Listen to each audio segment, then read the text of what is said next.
हॉर्मुझमध्ये अमेरिकेकडून नाकेबंदी, इराणहून जाणाऱ्या आणि इराणला येणाऱ्या जहाजांची केली नाकेबंदी. जगभर इंधन पुरवठ्यावरती परिणाम होण्याची भीती. आखाती युद्धात चीनची प्रथमच अमेरिकेला थेट धमकी. हॉर्मुझमध्ये आमची जहाजं अडवू नका, इराणसोबत आमचा व्यापार आणि ऊर्जा करार, चीनचा इशारा.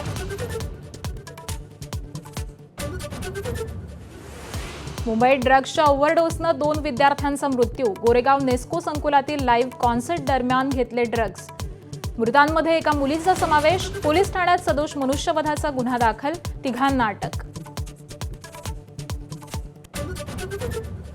नागपूरमध्ये राजधानी एक्सप्रेसमधून 4,26,00,000 रुपयांचे कोकेन जप्त. एका महिलेला अटक. औषधाच्या 50 कॅप्सूलमध्ये लपवून तस्करी सुरू होती.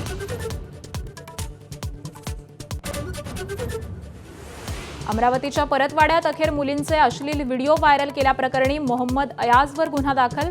आमदार प्रवीण तायडेंच्या तक्रारीनंतर गुन्हा.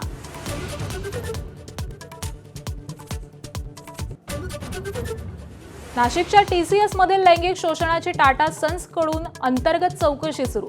कसलेही शोषण किंवा दबाव सहन करणार नाही, असं अध्यक्ष N. चंद्रशेखरन यांचं स्पष्टीकरण.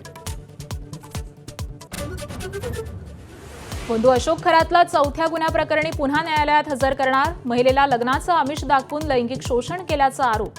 पोलीस पुन्हा खरातची पोलीस कोठडी मागण्याची शक्यता. अशोक खरातची पत्नी कल्पना खरात अजूनही बेपत्ताच. पोलिसांच्या कार्यक्षमतेवरती प्रश्नचिन्ह. कल्पना खरातच्या चौकशीतून मिळू शकते मोठी माहिती.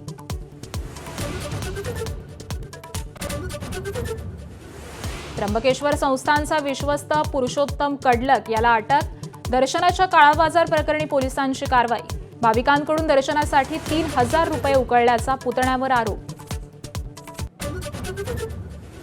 भारतरत्न डॉक्टर बाबासाहेब आंबेडकरांना 135व्या जयंतीनिमित्त देशवासियांकडून अभिवादन. चैत्यभूमीवर राज्यपाल, मुख्यमंत्री, उपमुख्यमंत्र्यांकडून अभिवादन. संसद भवन परिसरातही उपराष्ट्रपती, पंतप्रधान, विरोधी पक्षनेत्यांकडून वंदन. बिहारमध्ये उद्या नव्या मुख्यमंत्री आणि सरकारचा शपथविधी. भाजप आणि JDU मधल्या सत्ता वाटपाचा फॉर्म्युला निश्चित.